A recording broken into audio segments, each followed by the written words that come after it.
Buenos días, buenas tardes, buenas noches. Bienvenidos a un episodio más de Micrófono Abierto.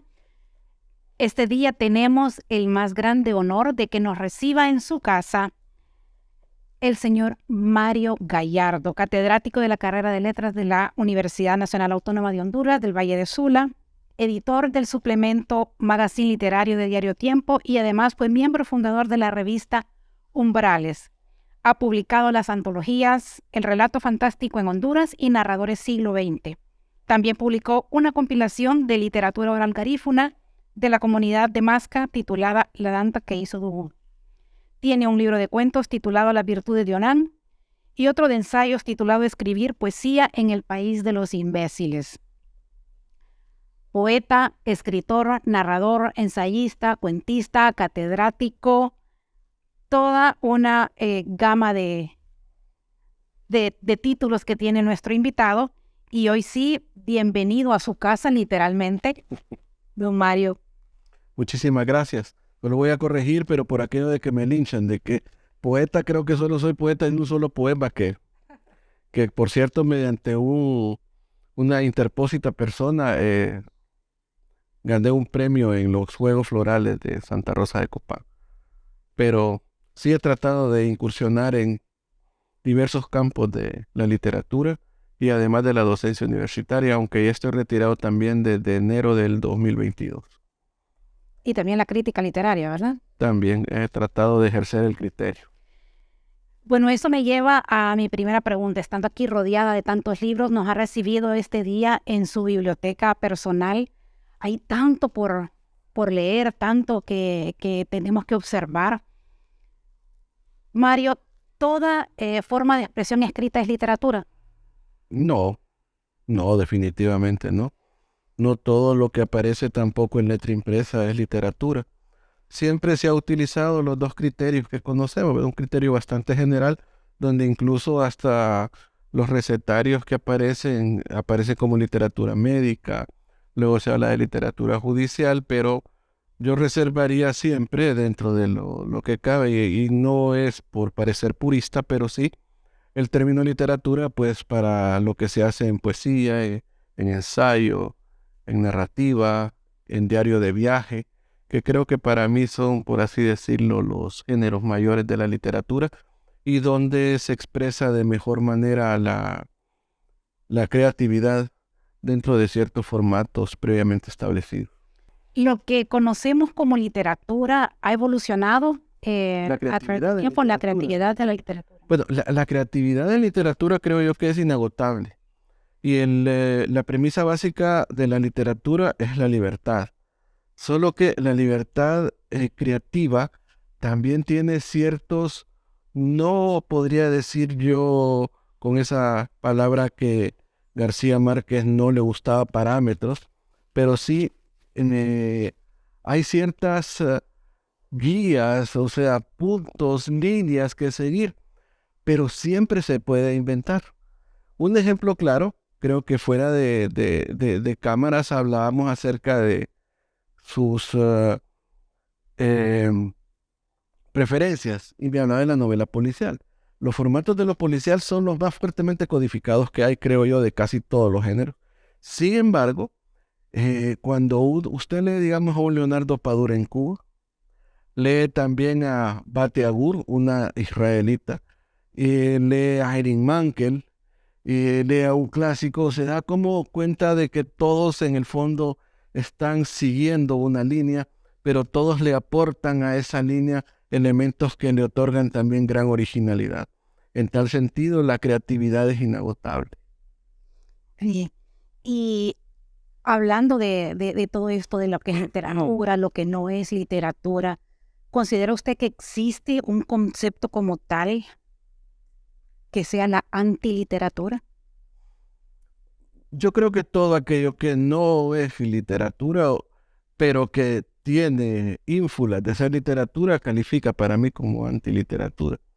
No es como se le señaló, digamos, yo tuve un profesor, mal profesor por cierto, y no voy a revelar el nombre, que una vez él me vio, el mundo de él había acabado con Benito Pérez Galdós. Y entonces en una de esas me vio a mí joven en aquel tiempo, alumno de letras cargando Rayuela de Cortázar, y me dijo, dicen que esa es una antinovela, dice. Y entonces le digo yo, ¿será antinovela? Le digo yo, en razón de que dentro del mismo género plantea ciertos elementos muy originales. Y algunos no tanto, le digo. Y quizás en ese sentido alguien la calificó como antinovela. Pero entonces no es novela, me dice. Bueno, le digo. Hay términos y términos, le digo yo. Y jamás le pude explicar que era Rayuela, ¿verdad? Pero para mí sí hay algo, todo lo que no califica. Porque para que algo califique como literatura, debe tener ciertos condicionantes básicos, pero el primero para mí, que como la materia es el lenguaje, debe ser un dominio pleno del lenguaje, un dominio pleno de ciertas reglas muy elementales de sintaxis, partiendo por ahí, de gramática, de elementos polisémicos, para que califique. Si usted es incapaz de redactar un párrafo con propiedad, usted puede haber acumulado 200 páginas y se las pueden haber grapado y puesto una portada y decir que es una novela, pero jamás va a ser una novela. Esa es una diferencia básica. Eso es algo que quería profundizar. Nosotros como lectores comunes y silvestres, ¿qué criterios podemos utilizar para poder calificar un texto como literario o no? ¿Existe alguna regla, una fórmula específica? Bueno, pues yo creo que eso, pero fíjese que yo dediqué más de 30 años de mi vida a enseñar literatura. Básicamente eso. Y una vez me encontré con casi una parábola, la del famoso joven chino que era hijo de un patriarca y que quería aprender todo sobre el jade. El interés del joven no era artístico, era comercializar y luego trabajar en ese rubro, por así decirlo. Su padre lo llevó entonces donde un sabio que tenía acumulado el conocimiento pleno y magnífico sobre el tema del jade. Entonces vino él, tomó una piedrecilla el primer día que llegó el muchacho, le enseñó, le dijo que eso era jade, se la dio y dejó que la sostuviera. Y empezó a hablarle. Ese día le habló sobre las reglas básicas de la vida. Cómo vivir bien, pero en paz con los demás. El segundo día tomó la misma piedrecilla de jade, se la dio y le habló sobre el tema de la inmortalidad. ¿Existe o no existe? El tercer día vino y le tocó el tema de la integridad, siempre con la piedrecilla. Y así estuvo. Y pasó un mes. Después del segundo mes de que el joven recibía toda una serie de charlas y conversaba sobre elementos filosóficos con aquel, le dijo al papá, yo no voy a seguir, yo no estoy aprendiendo nada sobre el jade, le dijo. Entonces el papá, con mucha pena, porque era un hombre de dinero pero respetuoso, fue donde el sabio y le dijo, no te preocupes. Cuando llegó al día siguiente el muchacho, sucedió todo lo mismo, el mismo protocolo, y él le dijo acá, y el muchacho le dijo, esto no es jade, le dijo. Solo consentirlo. Entonces, la gran enseñanza es esa. ¿Cómo se pudiera aplicar esto a la literatura? No comience usted leyendo basura, ni obras que son controvertidas desde su origen. Por ejemplo, Paulo Coelho debería ser una señal de alarma. Nadie, creo yo, en su sano juicio debería enseñar literatura partiendo de Coelho o partiendo de otro tipo de obras así, Boulevard, o unas cosas que yo veo ahí que son muy populares. Usted debería comenzar leyendo la Ilíada, la Odisea, el Popol Vuh, o sea, las grandes obras fundacionales, el Ramayana. Con eso usted gana diversidad de conocimiento, gana también una cierta proximidad con tradiciones originales y primigenias. Y llegará el momento que si después de eso va evolucionando, siguiendo un criterio puramente cronológico, histórico, sucesivo, entonces usted poco a poco va a ir, luego pasará seguramente en la tragedia griega, después va a ir así, va a leer un poco de teatro isabelino, va a llegar a la época en que comienza a estructurarse las narrativas nacionales, probablemente lea a Chaucer y los cuentos de Canterbury, probablemente lee el Decamerón de Boccaccio, lea también Las Mil y Una Noches, o por lo menos un sucedáneo. Entonces va a llegar el momento en que usted, con esto, cuando lea una obra y no sea literatura, usted va a saber inmediatamente, va a abrir el libro y va a decir, esto no es literatura, y lo va a poner a la par. O sea, no hay una manera. Yo sinceramente, en tanto año, yo llegué medianamente a conocer teóricos, enseñé teoría y enseñé crítica. Pero para la parte es elemental, que es la introducción a la literatura que nosotros hacíamos, habían hermosas definiciones, ¿verdad? Unas ligadas a lo estético, que fue lo primero, otras que trasladaban la literatura a la cercanía con otras ciencias, que tampoco era válido. Luego, cuando ya se hace un poco una noción autotélica, donde la literatura es creación de una suprarrealidad o realidad aparencial con fuerza expresiva mediante leyes o procedimientos específicos, que es la de Fidelino de Figueiredo. Están todas esas, pero las definiciones no sirven de nada si nosotros no comenzamos a crear el otro, a tratar de transmitir eso otro, que es un conocimiento de primera mano de la obra literaria.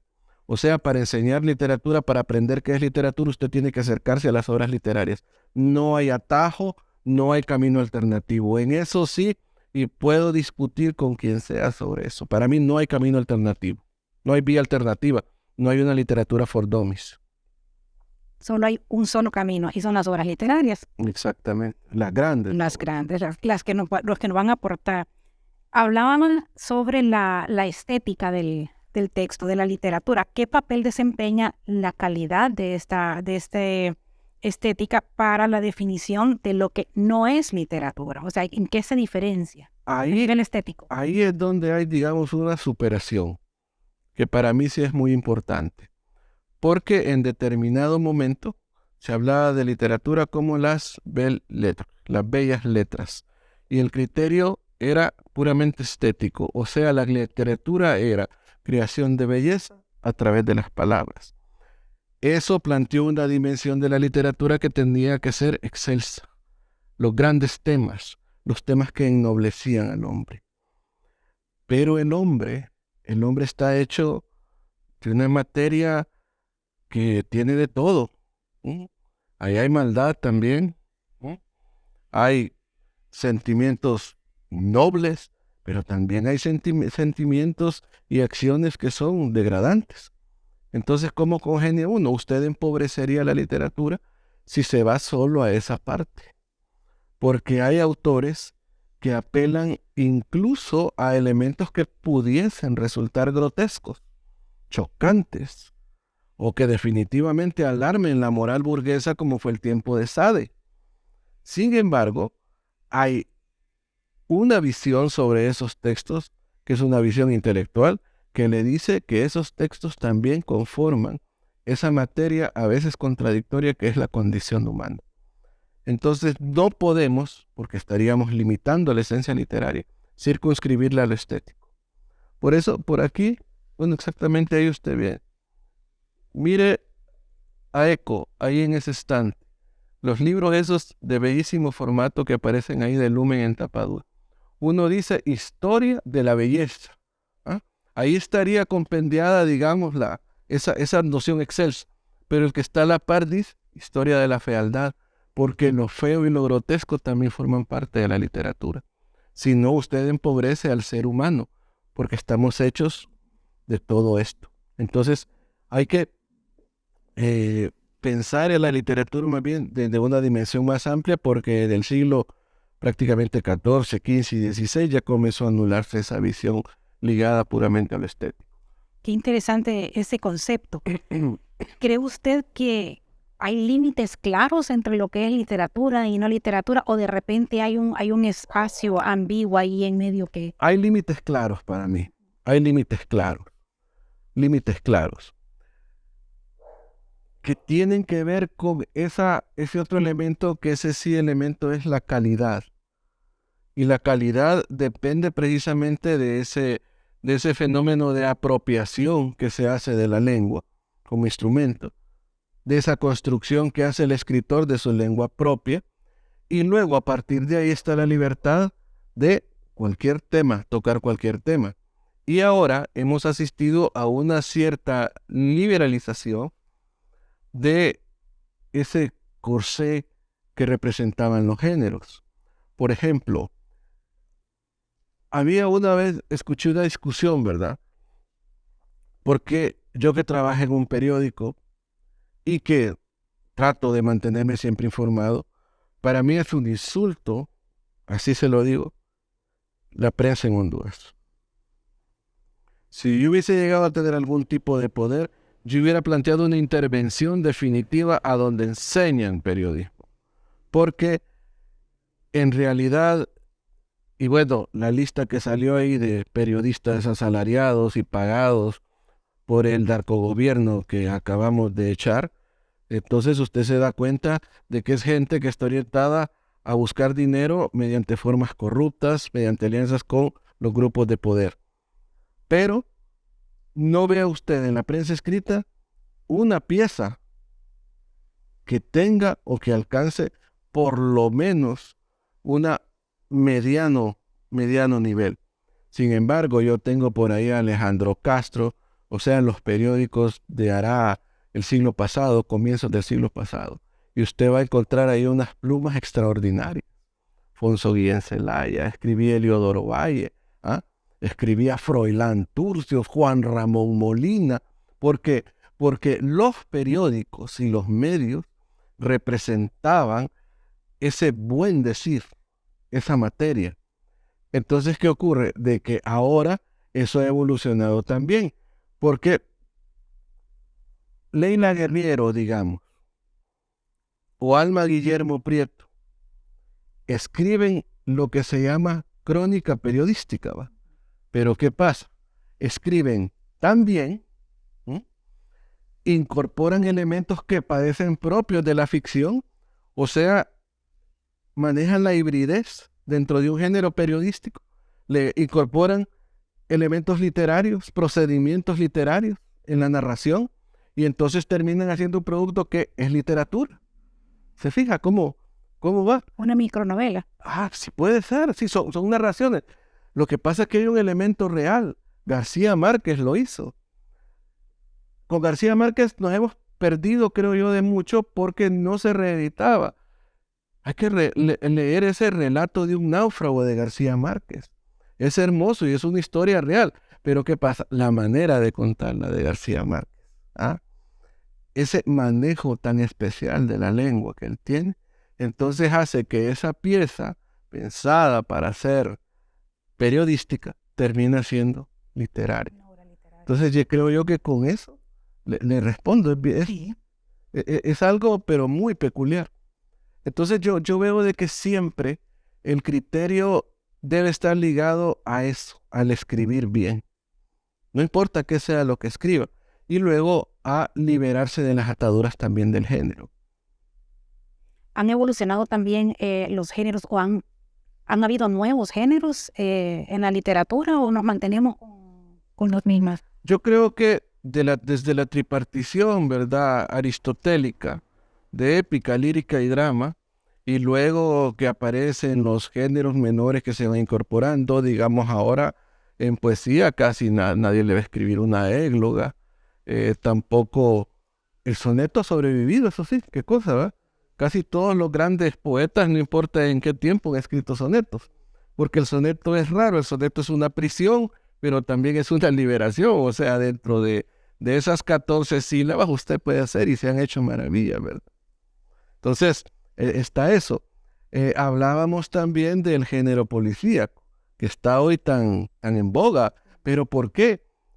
Yo primero tenía ciertas reticencias, ¿verdad? Porque por ahí puede ver de que tengo los clásicos de la novela negra y del relato policíaco de Poe para acá. Sin embargo,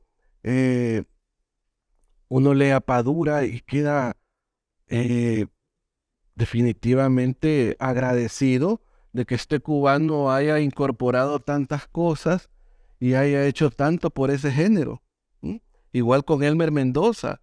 Elmer Mendoza es tan buena su literatura y ese zurdo Mendieta, que es el policía que investiga todo, ha llegado hasta ennoblecer ciertos elementos ligados al narco, ¿verdad? No digo que es que sea bueno, pero que ha hecho de esa materia sucia una materia literaria. Y luego está la novela, ¿verdad? La novela que después del 19, el gran siglo de la novela, ¿verdad? Después de Guerra y Paz, después de los grandes franceses, después de Balzac, de Hugo, de Solá, usted creía que la novela se agotaba, ¿verdad? Y en efecto tenía algunas premisas que parecía que ya no alcanzaba las cotas de esos géneros. Pero vino Joyce, ¿verdad? Y con esa bofetada que le dio a medio mundo, porque el Ulises se va a seguir leyendo y se va a seguir diciendo tantas cosas, ¿verdad? Lo que hay que hacer es leerlo con todo y los problemas que nos cause a nosotros de comprensión, de lo que sea, pero son retos. Entonces ya ve, ahí la novela se reinventa. Después de eso la novela parece que también está cayendo, viene, después de eso lo que entra es ese objetualismo, o sea, el Nouveau Roman francés, le da incluso un Nobel a Claude Simon, pero en general era como agotado aquello. Sábato lo definió como la precozmente gastada trigonometría literaria de Simón, decía. Sábato era duro. Pero ¿qué pasa? Cuando creemos nosotros que está eso, se dan dos fenómenos. Uno es ese resurgimiento de las letras en América, que es después del modernismo el siguiente regreso de los barcos, pero esta vez son aviones. O sea, un Vargas Llosa, el mismo García Márquez, Cortázar, que en los 60, a fines de los 60 están publicando esa enorme cantidad de obras. Mujeres como Elena Garro, de que Los recuerdos del porvenir es una maravilla que fue obliterada durante mucho tiempo, pero a Dios gracias ahora la rescatan algunos. Los que la leímos desde ese tiempo decíamos de que Elena era una literata extraordinaria. Entonces el fenómeno del boom, pero también en Europa, ¿verdad? En los 80, cuando se publica El nombre de la rosa, hay una revitalización también de un género y que también a través de una hibridación, ¿verdad? Porque es básicamente se puede leer El nombre de la rosa como una novela policial. Entonces creo yo de que cada vez de que los géneros se nos hable de agotamiento, se nos hable de que han terminado, los géneros vienen y no los géneros, sino los autores vienen y los reinventan. Los reinventan. Y una de las cosas más maravillosas que yo creo que se ha dado igual con el ser humano es la hibridación, ese mestizaje de géneros. O sea, esa manera en que nosotros vemos, digamos, están surgiendo una serie de narradores de que incluyen el ensayo, de que incluyen también una prosa poética, o sea, que reinventan el género. Y todas esas acciones para mí son terriblemente renovadoras y son benéficas para la literatura. Yo por eso cuando me hablan de la literatura, de que hay algo que se está agotando, yo creo que lo que está agotando es la capacidad de las personas para tener la mente abierta y recibir todos estos nuevos proyectos. Proyectos, nuevos conceptos. Y ya que hablamos de que si existe la no literatura, ¿de quién cree usted que es la responsabilidad, si no culpa, de que se publiquen toda esta cantidad de textos que podemos considerar que no son literatura? ¿O cree usted que todo el mundo tiene derecho a publicar y que el filtro o el criterio debe estar en el lector o en otro lado, o en los editores? Quizás estamos viviendo un momento que al día de hoy está marcado por la ferocidad y la falta de ética, no del mercado editorial, sino de esa realidad llamada mercado editorial que nos imponen las editoriales. Antes, el hecho de publicar implicaba pasar por una serie de filtros que devenían en el sello de prestigio de una editorial. Las grandes editoriales surgen así, en primer lugar de reconocer al genio que viene en surgimiento, que despunta, Entonces esas editoriales tenían grandes lectores, lo llamaban. En realidad eran, así como diría Fifatea, archilectores. O sea, en su mayoría eran personas muy versadas, críticos o profesores universitarios con un gran bagaje teórico que hacían esas lecturas. A veces se equivocaban, claro. A veces venían y rechazaban obras por criterios que poco o nada tenían que ver con lo literario. Algunas obras eran excesivamente rompedoras o retaban la moral burguesa, que eso siempre ha sido el gran tema, ¿verdad? La moral burguesa. Pero en general, si nosotros tomamos esas obras que se publicaron, en un 95% son incuestionables en cuanto a calidad literaria. Calidad literaria. Pero de repente empezamos, fue algo que es sintomático y muy peculiar, que a mi juicio es Eco el primero que toca el tema de manera sesgada en esa obra que se llama El péndulo de Foucault. Porque ahí, entre esos Casaubon, Biotalevi, que están tratando de jugar con el tema de lo hermético, está también un editor, y este editor, que es el editor de Manuzio, una editorial hipotética. Entonces este editor piensa que se puede crear una nueva categoría llamada AAF, autor autofinanciado. Entonces dice que se debe crear. Y fíjense qué cosa. Él crea un premio, dice, hay que dar un premio a estos autores autofinanciados. ¿Y por qué no creamos también, dice, una enciclopedia en la que estén ellos? Porque ¿cuál es el sueño de todo autor? Dice él. Ganar premios, creer que ha alcanzado un cierto éxito literario y verse ya reseñado por alguien. Entonces, en esos países, Eco lo dice porque está todo el estamento para hacerlo, porque siempre hay profesionales desempleados. Entonces se crea todo eso. ¿Y qué es el autor autofinanciado? Alguien que paga su propia edición. Entonces crean un sello para él, ese sello que creó este editor, y entonces es como una subtrama de esa novela. Pero ahí está lo que está ocurriendo ahora. El autor autofinanciado, el autor que viene, que no pasa por ninguna criba más que tener el dinero para publicar, ¿sí? Y luego las editoriales. Pero ¿qué pasa? Que las editoriales empezaron con eso, pero a veces se vuelven víctimas. Es un poco el síndrome Frankenstein. Usted se vuelve víctima de ese monstruo que crea, porque entonces eso comienza a ralentizar el flujo de la calidad literaria, y comienzan entonces a desvanecerse los criterios, y la gente empieza a perderle el respeto a la obra literaria como tal. Empieza a leer bodrios. Los bodrios son fáciles de leer. Lo hace sentirse usted identificado con eso. No están bien escritos, pero usted se identifica.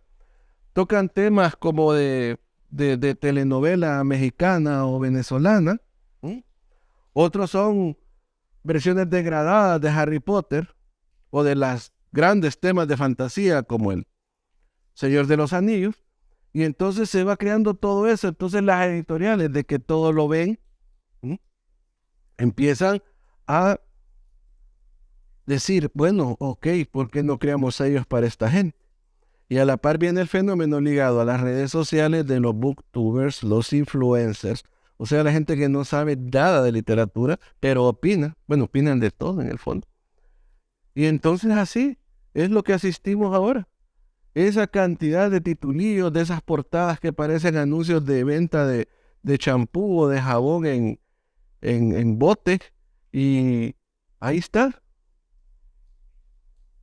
Lo raro es, aunque no debería ser tan raro, el enorme espacio que están ocupando. Y lo que han hecho las editoriales es lo mismo que planteaba Eco. O sea, han creado sellos para eso. Y siempre han dejado los propios, donde apuestan supuestamente a mantener la literatura para los cuantos que seguimos leyendo buena literatura, y luego este género degradado que ellos han creado, que han creado mucho, ¿verdad? El de los adolescentes enamorados, el de la poesía Rupi Kaur o Sastre, pues, Evangelia, ¿cómo se llama muchacha? Elvira Sastre, y luego de otra serie de dislates, ¿va? Entonces eso tiene un mercado y ahí lo siguen sacando. Lo que pasa es que unos se degradan más que otras. Hay grandes sellos que lo que crean son minisellos para todos ellos, ¿verdad? Y le ponen, no sé cómo se llaman, bookseller, alguna cuestión así, ¿verdad? Ajá, pero Seix Barral es terrible lo que ha pasado. Seix Barral a la Sastre viene y le da un premio, pues un Seix Barral, que la coloca ya a la par de escritores como Guillermo Cabrera Infante, Mario Vargas Llosa y otros. Y eso para mí es imperdonable. Entonces, definitivamente que la industria o el mercado editorial es muy responsable de lo que está sucediendo alrededor de la literatura. Sí. Han sido absolutamente irresponsables y por eso son responsables del desastre. Porque para mí sí es un desastre. Para mí sí es. Y luego lo que hicieron también fue, a la par, eliminar la mediación. En una de esto usted me preguntaba que quién debiera decir algo. Bueno, antes el que decía algo primero era el lector de lo que publicaba. Pero después venía otra criba porque habían medios en cada uno de los periódicos, habían revistas encargadas de leer y reseñar. Y al reseñar evaluaban.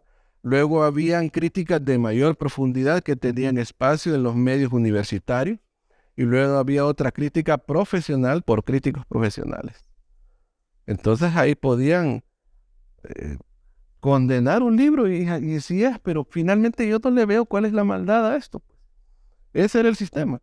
Ahora el sistema lo quebraron las editoriales. ¿Por qué? Porque a veces no estaban de acuerdo con que algunos críticos se les iban de las manos. Ahí está el caso de Ignacio, el de Ignacio Echevarría. Ahí está, pueden leer El País, ahora que hay ahí lo van a ver. Y hay más casos todavía, hay más casos. Ya los críticos no pueden. Yo tengo un amigo español, Carlos Pardo, que ha reseñado bastante bien a Mircea Cartarescu y tenía una columna o sigue en El País, pero ya él ya casi no lo dejan y es un hecho. Eso está pasando. O sea que estamos asistiendo a un fenómeno de perversión. Entonces atacaron la crítica universitaria porque dicen que eso es pedante, que nadie lo lee, pero eso es necesario porque si no, no hay crítica a profundidad. Ahora, para países como el nuestro, eso es criminal. Porque acá lo que hay es que si antes leían unos pocos algo bueno, ahora ya nada. Y si usted se va a una librería normal acá, va a encontrar arrumbaditos, como dicen, en un rincón, los 6 buenos textos. Los clásicos por allá también, esperando que alguien los descubra. Y luego aquella enorme cantidad de basura, desperdicios de papel y tinta. Eso le dice, esa es la realidad que estamos viviendo. Entonces, ¿qué puede esperar usted? Con una gente que cree que leer eso lo hace lector o que leer eso, que eso que lee es literatura. Pero hay mucha gente de que está bien. Como dijo en un artículo, un crítico decía, corruptos y contentos. Y si usted viene y sale mal, puede ser calificado, en primer lugar hay categorías que tienen, que usted está viejo, que no sabe leer, que no tiene esa sensibilidad, o le dicen cualquier cantidad de cosas cuando el tema no es ese. El tema está en que, digamos, si usted va a hacer un puente, imagino que quiere que un ingeniero lo haga. Si va a rediseñar su casa, va a buscar un arquitecto para no cometer usted algún yerro. Pero ahora nos han quitado a los que estudiamos, pasamos vida y media estudiando literatura, no podemos hablar porque si decimos algo es una negación de derechos. Y como la literatura, toda la gente cree, como no nos ve trabajando con eso, como no sabe lo que implica estar con un libro, entonces la gente cree de que nosotros estamos, prácticamente que lo que hacemos es como cualquiera lo hace. Y de eso se han aprovechado. Y ahora cualquiera lo hace. Yo me asusto de ver las cosas que dice alguna gente. O de las relecturas que hacen de Madame Bovary, algunas influencers ahí de moda. Y eso por decirles a la pobre Emma, ¿verdad? No digamos lo que hacen con Jane Austen, que lo leen y les gusta, pero no saben por qué les gusta. Y son incapaces de decir. Y una de las razones de enseñar literatura, de que existan carreras de literatura, es saber por qué es y debería existir, ¿verdad? ¿Mm? Porque si ya hay una ciencia literaria, como todos sabemos, es lo mismo que está la ingeniería, la medicina. Solo que nosotros no tenemos un efecto directo sobre las personas.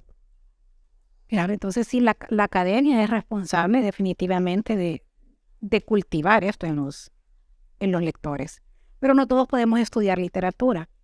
¿Qué podemos utilizar los lectores que no somos literatos para hacer esa clasificación? Pero es que la literatura también ha dado una notable o notabilísima generación o eclosión de personas autodidactas, personas que no pasaron por una. Si las academias de literatura no son necesarias, no son condición sine qua non, pero leer bien sí, eso sí.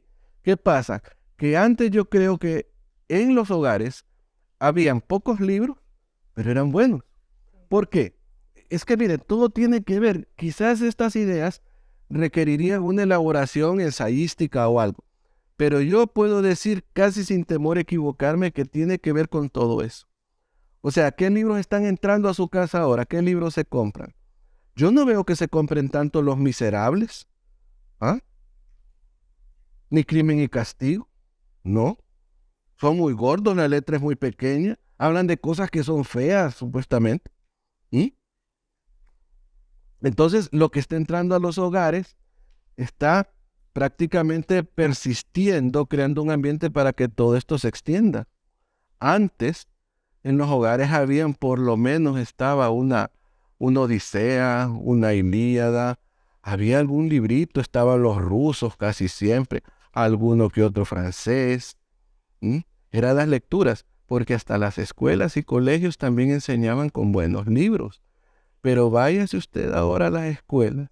Yo conozco una donde tenía mis hijos, que la profesora de español favorecía y la misma escuela compraba lotes enteros que revendía en la tienda de la escuela. Paulo Coelho. Ah, mire, yo venía y trataba de conseguir eso a mis hijos en alguna edición prestada o algo. Y si lo compraba después, lo botaba. Lo botaba, se lo digo. Y yo no es que sea malo con lo, ¿cómo voy a hacer? Yo tengo un culto por el libro como objeto, pero eso no puede estar aquí, no puede venir a contaminar mi biblioteca, pues. ¿Ah? ¿Por qué no leen el Principito? Les digo yo, vaya. Y luego el desprecio por lo hondureño. Y por lo hondureño sin haberlo juzgado, sin haberlo leído. ¿Ah? Entonces, si desde ahí, ve cómo se contaminan todos los espacios. Y va a haber un momento en que acá, eso va a ser, ya van a empezar a incorporar todos estos libritos. Y a ustedes no lo van a volver a llamar. Es más, a mí ni me ha gustado mucho andar, pero hay algunos que sí, ¿verdad? Y es bueno ver de que compañeros que estudiaron letras o compañeros creadores vayan y hablen ante un público, porque eso sirve. Entonces no estamos creando públicos. La parte oficial de la cultura no está creando públicos lectores, debiera crear públicos lectores. Digamos, aquí tuvimos un bibliobús, cuando el Ministerio de Cultura era en realidad el Ministerio de Cultura. El bibliobús andaba en varios lugares, en lugares remotos. ¿Y qué libros andaba? Andaba clásicos y andaba también la Biblioteca Universal del Hondureño. O sea, aquellos libros hondureños que tienen esa dimensión para nosotros. ¿Ah? Ahí estaban nuestros clásicos. Ahí estaba Molina para leerlo. Ahí estaba Froilán. Ahí estaba algunos textos y cuentos de la generación del 25. Ahí estaba ya bien incorporado hasta textos ya un tanto más modernos. Habían compilaciones donde estaba Rigo Paredes, Pepe Luis Quesada, Roberto Sosa, que siempre se han leído, don Oscar Acosta. ¿Mm? Pero ahora usted no ve eso, ni lo va a ver. En México hay bibliobuses recorriendo, que pertenecen al Fondo de Cultura Económica, que es la editorial estatal. Y eso es bueno. Acá no tenemos eso, ni tenemos tampoco una campaña nacional de lectura. Y no estamos haciendo llegar los buenos libros a los estudiantes. Y todo eso va a tener un costo, tarde o temprano. Ya que durante la plática nos ha mencionado un par de autores ahí de los que se podría considerar que no son literatura. ¿Podría mencionar algunos de los que usted tiene conocimiento que nos diga no se vayan por ahí? No lean. Ya nos habló de Pablo Coelho, hablamos de Elvira Sartre. ¿Qué otros autores o qué libros que cree usted que contaminarían nuestra biblioteca, nuestros hogares, nuestra mente? No, yo los demás prácticamente no los conozco así de a fondo. Yo lo que pasa es que los veo y agarro la primera página y de eso sé, porque yo ya pasé por la prueba del Jade, entonces no necesito leer más que eso. Pero ahí veo, hay quien cree que es poesía esa Rupi Kaur, creo que se llama, no sé qué nacionalidad ni que tenga, y hay otros, ¿verdad? No quisiera hacer Una lista. incluso aunque lo tuviera, no me gustaría hacer una lista como la que hicieron el cura y el barbero en el Quijote, ¿verdad? A mí me gusta más decir qué es lo que debería leerse. Y luego hay insultos a la inteligencia de los jóvenes. Por ejemplo, aquí hay una universidad de que tiene hasta una edición del Quijote, que tiene 77 páginas, la venden en la librería Lícer. Ese es un insulto para el Quijote, porque el Quijote está escrito en español, o sea, no hay tales de una traducción. Yo recuerdo que nosotros, y todavía es una tradición de la carrera de letras de una ABS y del CURN antes, nosotros se lee el Quijote, preferiblemente en edición de cátedra, 2 tomos, 1000 y pico de páginas. ¿Ah? Después, con el tiempo, empezamos con la que hizo la academia, porque traía paratextos ahí bastante interesantes, ¿verdad? Entonces, eso hay que hacer. Es que, mire, es preferible pasar medio año leyendo al Quijote que leer en 2 meses 16 de estos autores, pues. Ese es un hecho. A la gente le gusta hablar en esta época que, sin nada por lo New Age también, la gente le gusta hablar, somos lo que comemos, somos el ejercicio que hacemos. Bueno, el cuerpo está bien, pero su cerebro debería cuidarlo también. De igual manera, somos lo que leemos. Nuestro cerebro se forma a través de la lectura. A mí me da no sé qué, de que en Honduras hay no diría una degradación, pero sí van a sobre eso. O sea, la lectura, la gente cree que todo es matemáticas y es cuestión económica, pero no comprenden que la lectura es la manera de apropiación primigenia de conocimientos. Si usted no aprende a leer, entonces usted no va a poder apropiarse. Y luego hablan de las clases. Yo he escuchado, y lo peor que he escuchado de esos periodistas que andan ahí, que por qué no quitan español, dice. ¿Se imaginan? Miren, hablan tanto de una condición pragmática norteamericana, estadounidense, pero usted vaya a ver cuántos niveles de inglés llevan en Estados Unidos y cuánto énfasis hacen en todos los niveles. Hay que leer los readers que tienen ellos. Vaya a ver el énfasis que hace en la lectura de literatura en todos los niveles y no leen babosadas. No han integrado a Pablo Coelho. Lo último que han integrado es Gabriel García Márquez en traducción, Cortázar en traducción, algunos otros autores un tanto más contemporáneos, pero son los que han integrado y yo los tengo, los libros los veo. Mis hijos estudiaron en escuelas bilingües y yo veía libros que dan envidia, que comienzan con Homero y que incluyen hasta poesía de lugares hasta así, hasta del coloquio de los pájaros, pues, poesía que proviene de la tradición sufí. Ahí tienen una traducción, pero ¿qué pasa? El norteamericano no desdeña eso. Ahora, si usted no lo estudia por andar en otras tonterías, es ahí, pero ahí está. Entonces, ¿por qué no tenemos libros de ese tipo? Para mí o sea, casi todo está fallando.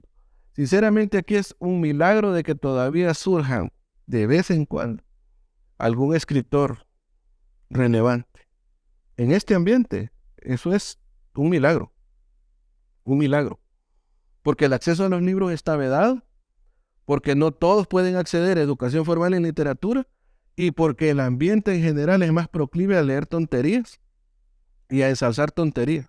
Bueno, yo les dije de un libro de un muchacho que estudió en la universidad, dice que estudió, se retiró, que se dijo que escribió una novela y hubo un escritor consagrado de que dijo que eso era una novela. Claro, porque él le pagó para que le publicara esa novela Y dice, yo escribí eso, dijo, porque alguien me lo contó en la presentación y después yo se lo pregunté. Y yo creo que yo he leído 2 libros. Cuando la condición de llegar a ser escritor es la condición del iceberg. O sea, si usted publica un librito que asome esta puntita, usted tiene que haber leído una montaña por allá. Y eso, que hasta eso lo quieren leer aquí, porque tratan de esgrimir un derecho natural a expresarse, el cual nadie lo niega. Lo que se niega es el abuso de decir que eso que pergeñaron es literatura. Podríamos considerar que hay obras sobrevaloradas entonces en la actualidad y también escritores sobrevalorados. Cantidad en Honduras y en el mundo. Hay cantidad de obras sobrevaloradas. Sí. Y también subvaloradas. Y también, sí, o que no se leen, que es peor. Mire, ya nadie quiere leer libros voluminosos.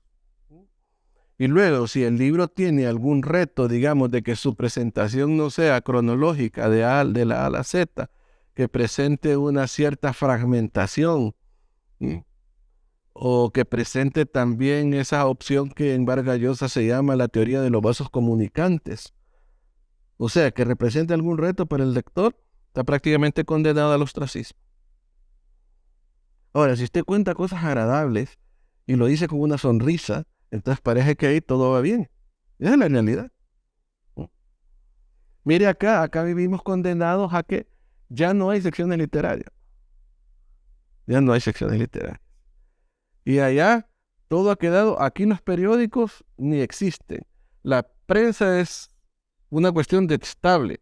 Es el país que dicen peor.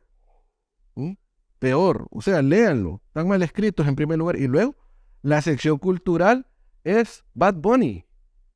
Esa es la sección cultural. Y la única pseudocultural la tienen ahí en el Heraldo, pero está al mando de una autodenominada emperatriz de las letras. Y ahí solo quien le cae bien aparece.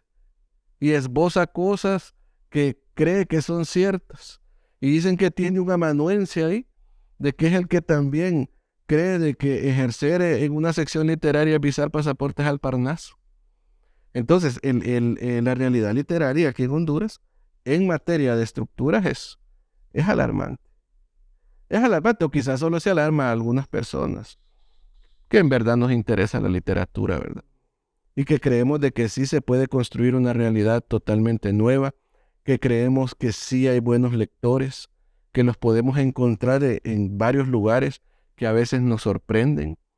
Digamos, la semana pasada que estuve en Unitec, pude conversar de manera quizás bastante fragmentaria o breve, pero sí, unos muchachos con unas lecturas bastante interesantes. Hubo un joven ahí que me dijo que estaba leyendo, que le gustaba la literatura gótica, y lo agarré, le empecé a poner preguntas si había leído más o menos lo que era necesario, y tenía ideas sobre eso, y digo yo, si a este muchacho viniéramos a ponerle un poco de orden, porque sí hay que tener orden. Miren, el tema de los genios literarios o del buen salvaje no existe. Usted tiene que tragar literatura bastante y buena para tener opiniones y para intentar escribir u opinar. Así de sencillo. No hay tales. No hay tales de que usted le va a caer todo de allá.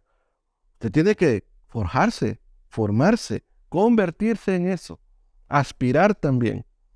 Entonces, digo yo, si a este muchacho viniera, porque le digo, ¿y ya leíste a Walpole, El castigo de Otranto? No, lo anotó. Entonces digo yo, qué bien. Solo el hecho de anotarme denota de que ya en realidad está interesado. Entonces digo yo, ¿qué se requiere? Una biblioteca que le ofrezca estos textos, una guía, y lo otro interesantísimo, de que existiera algún club de lectura donde este muchacho puede ir a compartir. ¿Sabe qué extraña uno en Honduras? ¿Qué es lo más que extraña? El poder conversar con gente que ame la literatura y que sin necesidad de ser un genio, pero que intente superar todos estos atavismos, que intente trascender estos criterios aldeanos y que le apueste a la lectura como el ejercicio básico.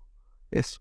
Entonces a mí veo eso con esperanza, pero también con tristeza, porque yo lo veo y yo sé lo que es estar ahí.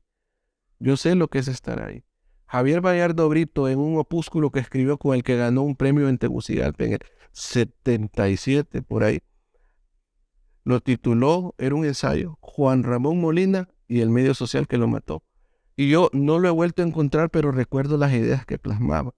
Y después, con el estudio que he realizado, en realidad es cierto. Este país tiene una tendencia a convertirse en ese ogro que se come a sus propios hijos. Oh. Cosa distinta a México. Cosa distinta a México, donde Octavio Paz escribió un libro que se llama El logro filantrópico, y él se refería a eso, porque México con todo hizo PRI, pero siempre ha tenido una política que ha logrado. Paz es producto de eso. Paz no era rico, pero lo mandaron afuera a tener un puesto diplomático en el exterior. Eso le ayudó a él a formarse. Y luego también el hijo de Villoro, de don Juan el filósofo, Villoro, su hijo, también fue becado a Alemania. México tiene un sistema nacional de creadores, yo siempre insisto en eso. A eso debería ir el presupuesto, no mantener burócratas.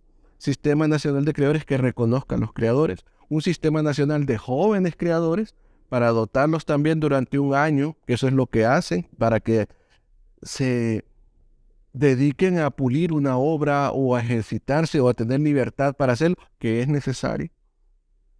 Desde Virginia Woolf para acá, todo el mundo sabe que no solo la mujer, todo escritor necesita esa habitación propia. Necesita eso. Entonces, esas son las cosas en las cuales yo pienso, pero se los digo, es motivo de preocupación. Debemos superar. Y esa es la condición sine qua non para que se construya una literatura nacional. La literatura nacional no surge por generación espontánea. Y por eso la condición de atraso en que estamos.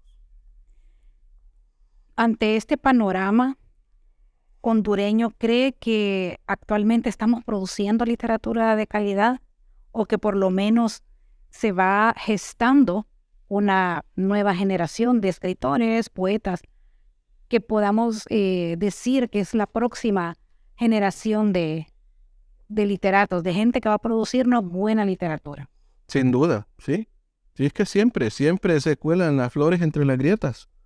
Así es. Usted puede tener el cemento, que esto es un cemento, una capa de cemento casi inviolable, pero ahí va, ahí va. Ahí tenemos la obra. A los grandes poetas que se consolidaron en los 80, hay una nueva generación de poetas. Y a una generación de narradores que tuvo su epítome en un Roberto Castillo, también le va a suceder una generación pequeña, pero representativa de narradores. No quiero decir nombres porque algunos son obvios. Hay otros que no, dicen estar, pero en el fondo no están. Pero sí, porque siempre hay gente que lee, hay gente que tiene oportunidades. Tenemos esperanza. Usted, sí, pero en eso, pero debiéramos tener, mire, la tristeza acá es que no tenemos lectores. Necesitamos lectores competentes. Porque si no, vamos a encontrarnos con personas que no van a saber discernir lo que leen y lo van a ver. Entonces, novelas o propuestas, por ejemplo, de José Raúl López, de Giovanni Rodríguez, o de jóvenes, más jóvenes que ellos, como Juan José Hueso o Darío Calix, entonces no van a encontrar eco porque no van a poder ser leídas con propiedad sus obras. Alguien puede que abandone una de esas novelas porque no va a tener para poder comprender qué es lo que está planteando, no va a poder comprenderla a fondo, no va a poder leer, digamos, una ficción histórica o que tiene ese trasfondo histórico porque va a creer que es otra cosa, ¿verdad?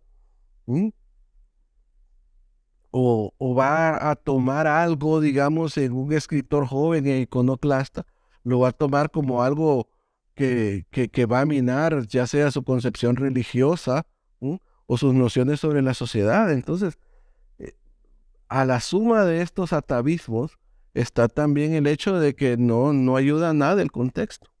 El contexto no ayuda en general, porque se compite en desventaja contra otras de estas obras de alguna manera, entre comillas, fácilmente digeribles. Lo más fácil, lo que está... Lo más fácil, claro, lo más fácil.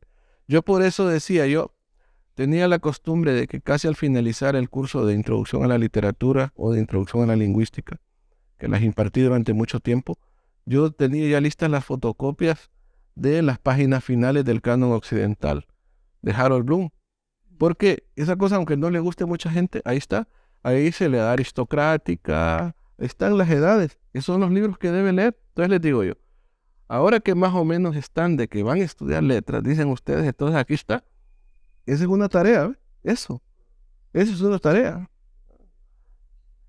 Y hay que hacerlo, ¿verdad?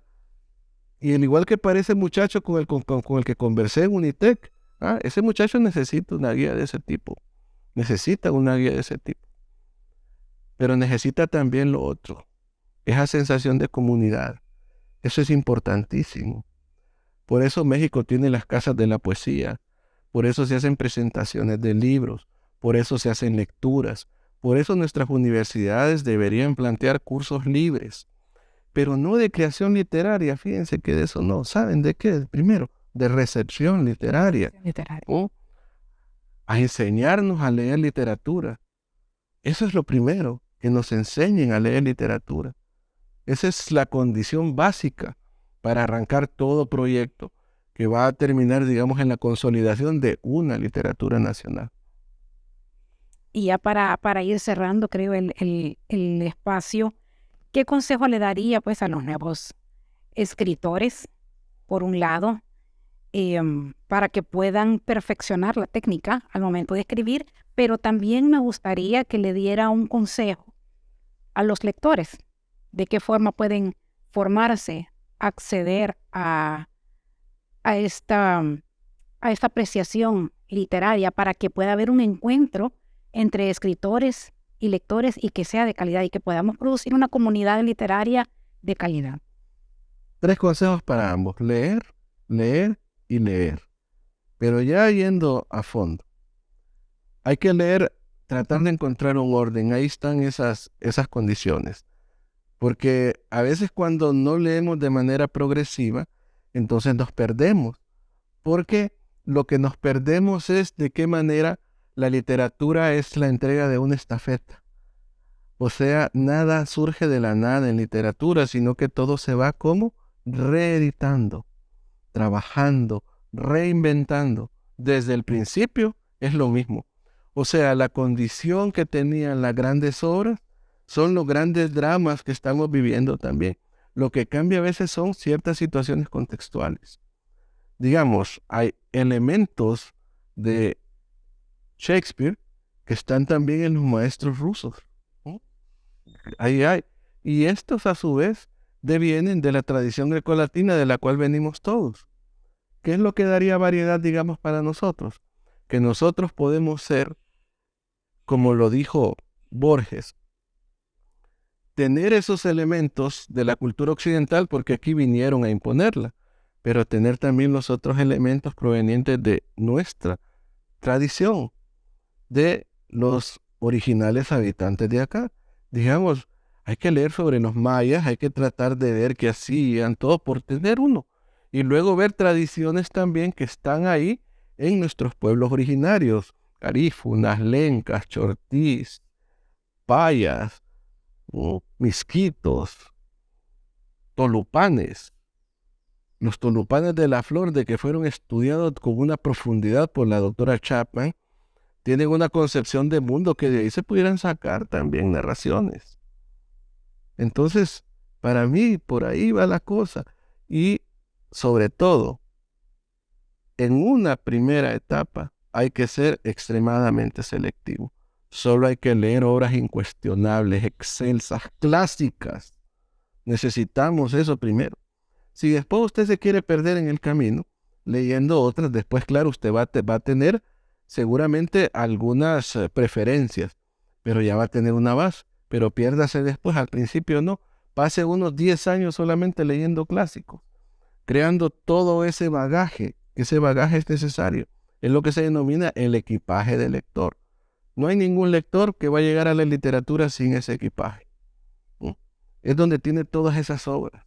Y no se nos acaban los clásicos. No, entonces va a tener que pasar más, pero digo yo un mínimo, pase 10 años.